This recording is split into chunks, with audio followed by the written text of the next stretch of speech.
Yuk, selamat sore Teh Febi.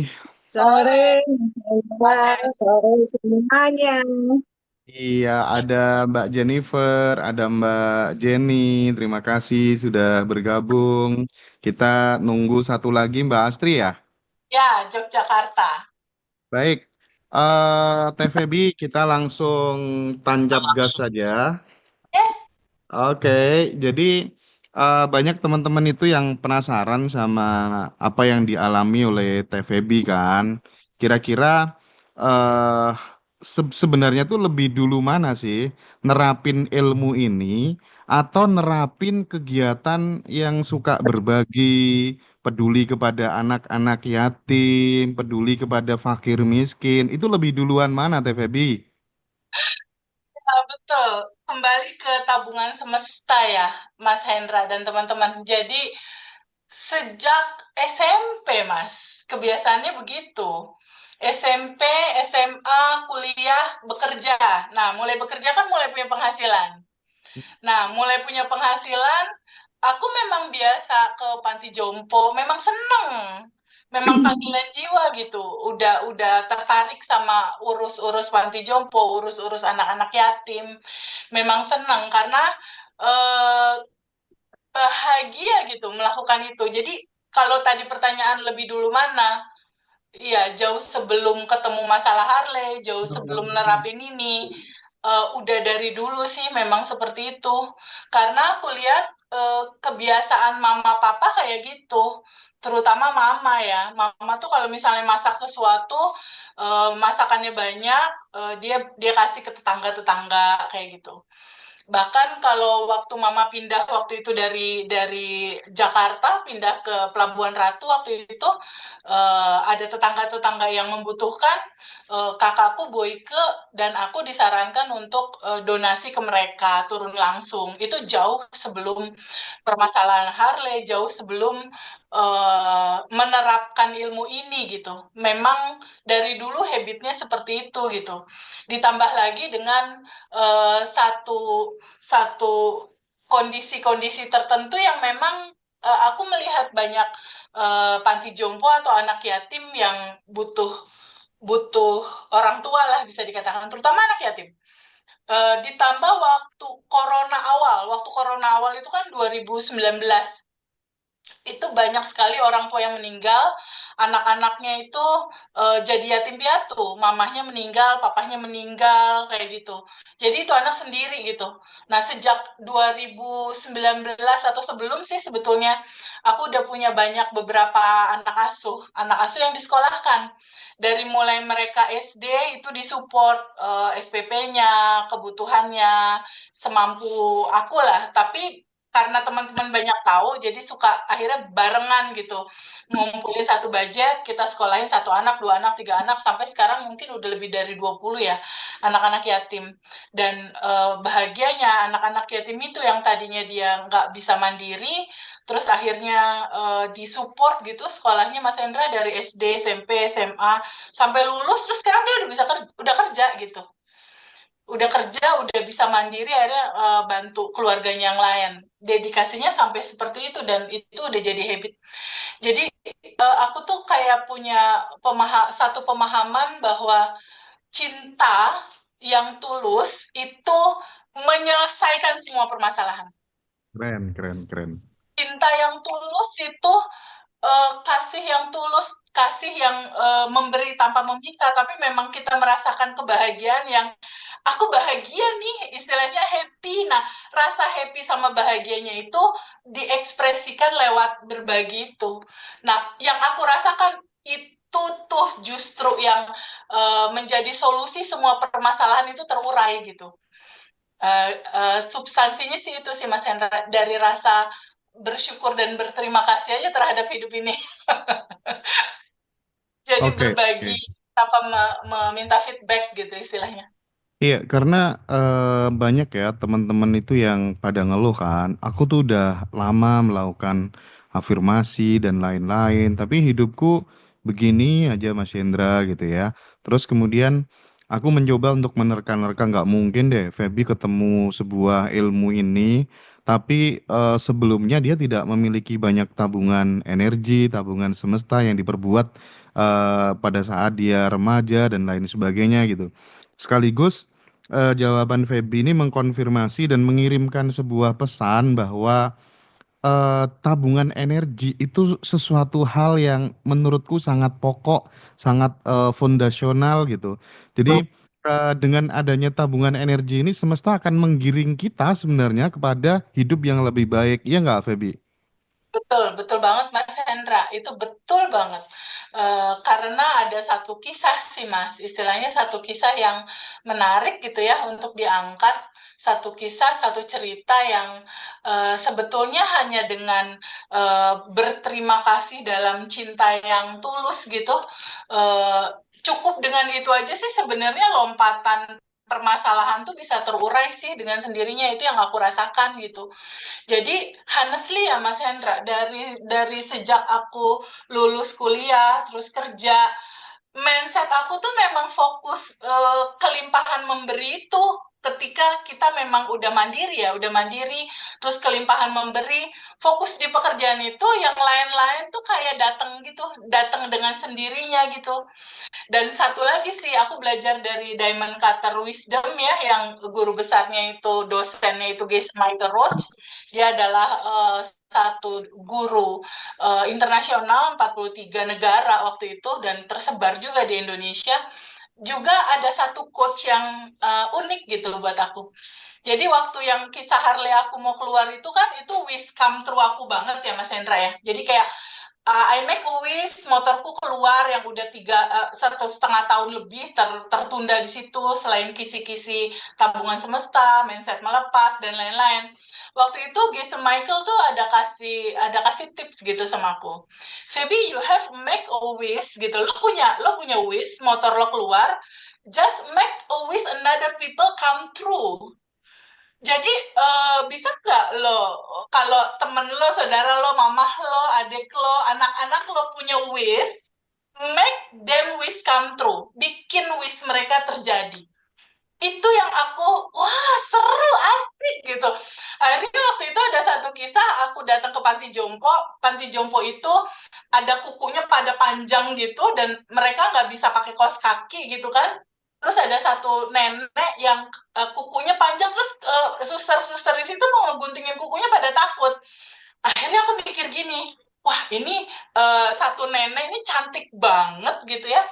Kayaknya seru ya kalau aku ajak dia ke salon mani-pedi gitu, umurnya udah hampir 90 tahun. Kayaknya seru ya, karena dia pernah pernah punya cerita, dia mau ke salon tapi nggak ada uang gitu kan. Dia pengen pengen nyobain rasanya salon kayak gimana. Nah, waktu itu aku wish dia yang aku dengar dari penjaga di panti jompo itu, uh, gue bikin come true gitu. Aku wujudkan, aku ajak dia ke salon, aku perlakukan dia istimewa, dan nggak nyangka, Ndra, ternyata itu 3 hari sebelum dia meninggal. 3 hari Wow, sebelum dia meninggal, dan keren, keren. waktu aku nemenin dia ke salon untuk kakinya di mani-pedi, dia diperlakukan sebagai ratu kan. Ada satu salon di Bandung, Oriskin namanya, salon mahal lah, lumayan Iya, mahal iya, gitu. iya. Yang memperlakukan itu di VIP, istilahnya dia kakinya dielapin, pokoknya perlakuan istimewa, dan dia bilang gini, Feby, aku kayak dibawa ke surga, katanya gitu. Maksudnya baru seumur hidup aku diperlakukan sedemikian VVIP-nya gitu, untuk cuma potong kuku, dielapin, direndemin, dielap-elap, dipakein lotion. Dia bilang, ini mimpi aku yang nggak pernah aku bayangkan gitu. Ini bisa aku rasakan di salon yang VIP. Jadi pas salon dia ada TV khusus gitu kan. Jadi dia Hmm. kakinya gini, terus dia nonton TV, terus dia minuman dikasih apa segala macam kayak gitu. Jadi ih seneng banget. Nah dari situ aku tuh seneng banget. Setiap Hmm. ada temen yang punya wish, semaksimal mungkin aku mau wujudin. Atau mama aku misalnya, duh pengen rambut pengen dipotong, iya mak aku anter gitu. Pokoknya setiap dia pengen ada sesuatu, wish tertentu, mama kayaknya enak nih makan apa namanya, steak ini gitu misalnya, atau pengen makan di resto mana, Nah, itu setiap ada wish-wish kayak seperti itu, aku tolong. Pasti kalau aku denger tuh, I make them wish come true gitu. Nah, ini mungkin bisa jadi buat insight juga sih sama teman-teman untuk bisa lakukan itu gitu. Karena kan gini Mas Hendra, semesta itu berkomunikasi sama kita lewat peristiwa. Semesta berkomunikasi sama kita lewat peristiwa yang dihadirkan ke kita berupa Iya, iya. orang-orang, berupa Setuju, situasi. setuju. Itu lagi ngobrol gitu loh sama kita gitu. Nah, itu yang selalu aku baca gitu. Dan kalimat yang tadi, semesta berkomunikasi sama kita, itu lewat peristiwa dan lewat orang-orang yang hadir di dalam kehidupan kita. Maka rayakan selalu apapun yang hadir gitu. Karena sebenarnya hanya butuh disambut aja sebagai sebuah keutuhan, Mas Hendra. Disambut dengan terbuka gitu, baik itu kebahagiaan, baik itu kesulitan, agar kalau kita sambut kebahagiaan udah biasa, tapi kalau masalah datang itu juga harus kita sambut sebagai sebuah gift gitu loh dari semesta untuk pada akhirnya kita rasakan itu terjadi dan itu akan flowing mengalir, nggak looping. Cerita looping sebenarnya cerita di mana sajian semesta berupa segala sesuatu yang bahagia atau yang kebalikannya, itu kita nggak terima, kita tolak gitu. Kita tolak, aku nggak mau yang ini, yang dihianati misal, atau yang dibohongin orang, aku nggak mau yang ini. Nah, menolak itu sama dengan menahan dan menyumbat. Nah, menahan dan menyumbat ini yang jadi looping. Jadi ada unik dari teman-teman Mas Hendra di batch satu, batch 2, batch 3, batch 4. Ya, oke. Wish mereka, goalsnya itu banyak, hampir 30% lebih kayaknya yang tentang hutang ya, Cijen ya. Iya, Betul. Hutang. banyak banyak sekali kok. Iya. Banyak sekali yang tentang hutang gitu. Padahal substansi solusinya sih simple sih Mas Hendra, kalau yang tentang hutang. Simple banget sebetulnya. Ada satu sumbatan di masa lalu mereka yang mereka pernah merasa kecewa, mereka pernah merasa sedih, mereka pernah merasa dihianati atau dibohongi. At least misalnya ibu mereka di pada saat Lebaran misalnya kayak gitu, ada keluarga yang ngasih ampau ke anak itu, misalnya anak itu ampaunya diambil gitu karena masih kecil nggak bisa pegang uang gede-gede lah sama ibu aja. Suatu saat ibunya nggak pernah tahu bahwa rasa anak itu tuh yang aduh kok hak aku diambil. Nah itu tuh mendem mendem mendem mendem mendem mendem mendem jadi sumbatan. Sumbatan itu akan terjadi looping karena pada saat kecil kita nggak pernah biasa untuk diizinkan untuk menerima itu dan tidak menolak apapun yang semesta alirkan ke kita gitu. Biasa biasa mendorong atau biasa mengabaikan atau biasa nggak mau terima itu gitu. Nah itu sebenarnya substansi looping tentang hutang. Berikutnya di masa yang akan datang karena di bawah sadar dia selalu menyala tentang pengkhianatan atau tentang dibohongin atau tentang kekecewaan, ini nyala terus di bawah sadarnya dia. Nah, ketika di bawah sadar dia itu menyala terus, semesta kan punya hukum. Cermin semesta, seperti raksasa, cermin raksasa, yang memantulkan kembali apa yang kita pancarkan secara rasa gitu. Rasa yang dipancarkannya pengkhianatan atau rasa yang dipancarkannya kekecewaan, dia akan mental ke atas, dibalikin lagi sama semesta sebagai sebuah proses sistem semesta bahwa kamu melemparkan ketakutan, kekhawatiran, dia cuma membalikan apa yang kamu rasakan secara rasa kembali kepadamu. Nah, dilemparkan baliknya berupa orang-orang yang ngambil uang dia, orang-orang yang kena kasus bodong gitu, orang-orang yang kena investasi bodong, yang judul rasanya sama gitu. Kalau substansi yang awalnya itu enggak dilepas dari menolak rasa itu akan tetap muter, Mas Hendra. Oke, oke, oke. Gitu. Jadi Ya, perlu menyadari itu. oke. Waduh, panjang banget penjelasannya ya. Itulah ciri khasnya TVB ya, teman-teman ya.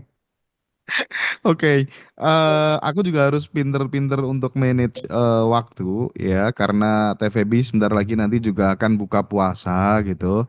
Jadi agak menarik emang ya, udah berada di satu titik yang mungkin diimpikan dan diidealkan oleh banyak orang, tapi TVB ini tetap nggak berhenti melakukan apa ya, ITS, kalau aku singkat itu sebagai ITS. ITS itu apa ya?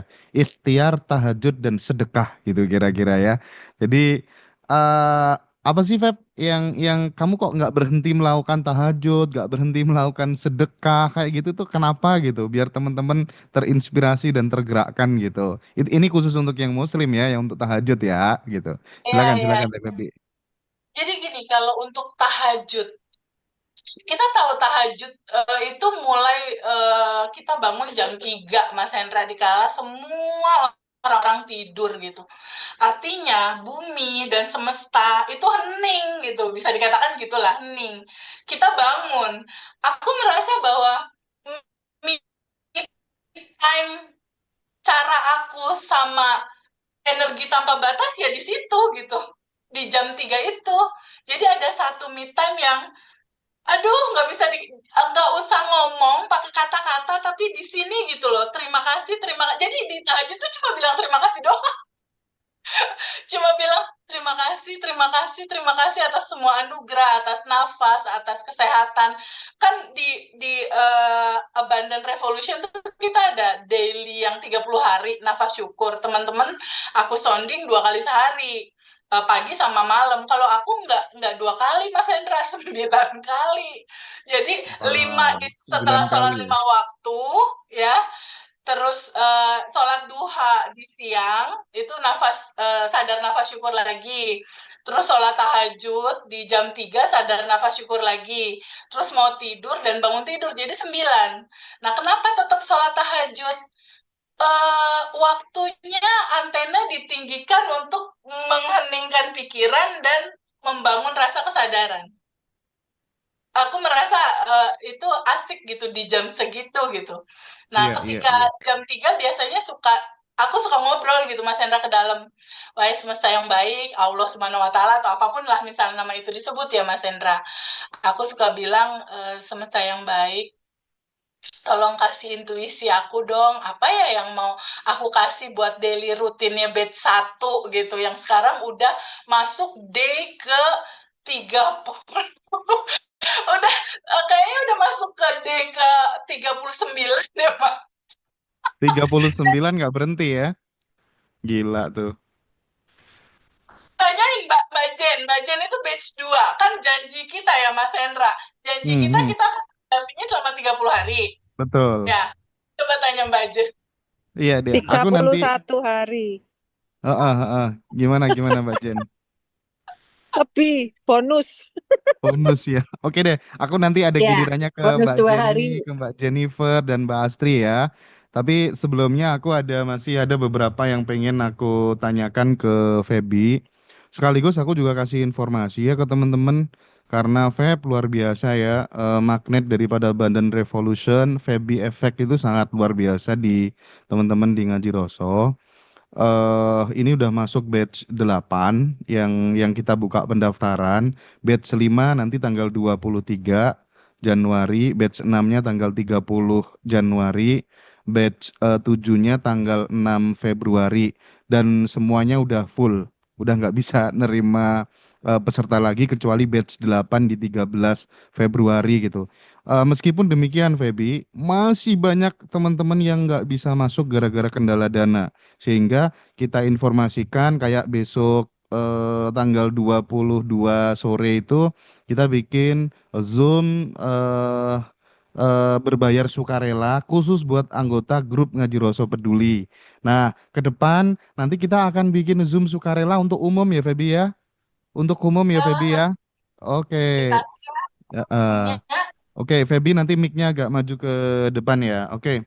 ya, Nah, oke, oke. selanjutnya, aku tuh pagi tadi tuh kaget ketika kemudian dapat kiriman WA dari Teh Feby. Ada testimoni dari temenku, sahabatku, subscriber Ngaji Roso, yang semua kelasnya Ngaji Roso itu mulai dari kelas, pokoknya kelas mahal-mahal dia sikat semua, Feby. Dan aku tuh Iya, sampai ini gimana nih orang gitu kan. Tak pikir kan bukan Mas Argi ini yang iya. WA Teh Feby gitu kan. Nah, aku tuh sampai ya Allah Mas Argi nulis segini banyaknya. Aku izin bacakan sebentar nggak apa-apa ya Feby ya? Boleh. Iya, iya. Bismillah. Assalamualaikum saudara dan saudari satu vibrasi. Sebelumnya saya mohon maaf kalau ada kata-kata yang kurang pas dan kurang berkenan. Saya Argi dari Tangerang Selatan. Ikut kelas ini karena yakin akan dapat ilmu baru yang dapat dipraktekkan langsung juga. Ikutan kelas karena lihat ngaji Roso tentunya. Terus ternyata Mas Hendra bikin kelasnya. Join dan beruntung ada di batch pertama. Yang amazing banget itu coach-nya. Teh Feby. Memastikan semua muridnya paham dengan bikin sesi one on one, bener-bener dikerjakan dan di follow up langsung sama TVB. Ini mungkin jadi maksud dengan call satu-satu itu ya, di telepon satu-satu. Akhirnya dapat waktu hari Kamis 16 Januari, TVB tiba-tiba japri, waktu beliau kosong langsung deh call gitu ya. Ditanyain apa yang mengganjal, apa yang belum paham dari sesi kelasnya. 1 jam lebih waktu yang sangat bermanfaat sekali karena diulas lagi dan dibimbing praktek dari materi yang sudah ada. Perubahannya apa? Ya jadi tenang aja dan pasrah deh. Kosongin dan lepasin. Itu menurut saya kata kuncinya. Daily routine reminder itu juga bermanfaat banget walaupun bolong-bolong dan masih berusaha untuk istiqomah. Tapi berasa banget sih. Terima kasih banyak buat Teh Feby sudah menjadi coach yang sangat perhatian bagi murid-muridnya. Poinmu tuh di situ, Feb, ternyata, Feb. Itu yang nggak dilakukan oleh Iya. coach-coach yang lainnya gitu. Gimana? Ceritain dong, Feb, tentang Mas Argi ini karena dia semua kelas sudah diikutin loh. Aku kaget, serius. Gimana, Feb? Iya, jadi kan aku selalu ngecek mana yang belum ya, aku telepon untuk make sure mereka bisa praktekin. Karena kan mereka ikut ada effortnya tuh Mas, ada uang yang dia keluarin. Aku juga nggak tahu apakah mereka orang yang mampu atau nggak mampu. Kan banyak kisah, ada yang orang minjem uang, ada yang nggak ada banyak gitu. Jadi aku just make sure untuk ini ini benar-benar mereka bisa terjadi manifest sesuai dengan apa yang mereka mau gitu istilahnya. Nah, pada saat komunikasi sama FIFA, koordinator batch 1, ada 3 yang belum, termasuk Mas Argi gitu. Nah, aku tuh kayak kepikiran gitu loh Mas. Jadi di batch itu ada 3 orang, kalau mau tidur aku kepikiran gitu. Maksudnya, ya Allah itu Argi, terus Diki sama ada satu lagi, Toge kalau nggak salah, itu gimana ya? Belum ke telepon apa mereka ngerti apa enggak? Terus aku merem, terus aku ngobrol sama semesta semesta gimana ya baiknya, apakah mereka udah paham atau belum? Aku sending love tuh sama yang 3 orang itu untuk pada akhirnya mereka punya kebijaksanaan untuk melewati semua apa yang mereka bisa lalui dalam hidup mereka. Karena setahu aku yang ikut Zoom biasanya rata-rata yang pada punya PR. Iya, Biasanya iya, kan iya. gitu Benar, benar, gitu. benar. Dan rata-rata ada sesuatu yang mengusik hati dia gitu. Karena gini Mas Hendra, kalau permasalahan hidup mereka udah selesai, mereka kayaknya nggak perlu zoom-zoom lagi dong. Nggak perlu daftar lagi sebenarnya. Iya, iya, iya. Karena ada sesuatu yang belum. Nah, ternyata benar. Pada saat komunikasi ada sesuatu yang belum gitu, istilahnya seperti itu. Dan pada saat aku telepon Mas Argi, hai apa kabar? Ada waktu kapan? Aku gitu, ayo kita komunikasi, kamu udah ngerti belum gitu, udah praktek, udah paham belum atau gimana? Hei Mbak Feby, dia juga kaget kan. Mbak Feby, iya Mbak, sorry Mbak, aku mau komunikasi sama Mbak deh Mbak, ada waktu kapan? Akhirnya kita janjian, terus ya udah komunikasi. Nah ternyata betul ada satu goal dia yang itu seru banget gitu istilahnya, dan aku pandu untuk set goal dan melepas gitu. Jadi sesi one on one atau sesi pada akhirnya misalnya 3 orang dedikasinya sama tentang hutang, 3 orang ini video call sama aku gitu loh, Ndra. Jadi nggak hanya one on one sebenarnya. Oh, iya, Kalau iya, iya, iya. teman-teman ada yang jadwalnya masih di akhir bulan, misalnya dia nggak mau nunggu, ya udah cari teman. Akhirnya kita video call berempat. Akhirnya kan dia Iya, dipercepat gitu loh, Ndra. iya, sip, Jadi sip, bisa sip. jadi Menarik one itu. on one, bisa jadi lima Iya. orang, goalnya sama tentang hutang misalnya, Oh, barengan iya, sama iya. aku. Dan aku tanya satu-satu, kamu gimana, satu-satu, terus kita melepas sama-sama, dan goalsnya kita let go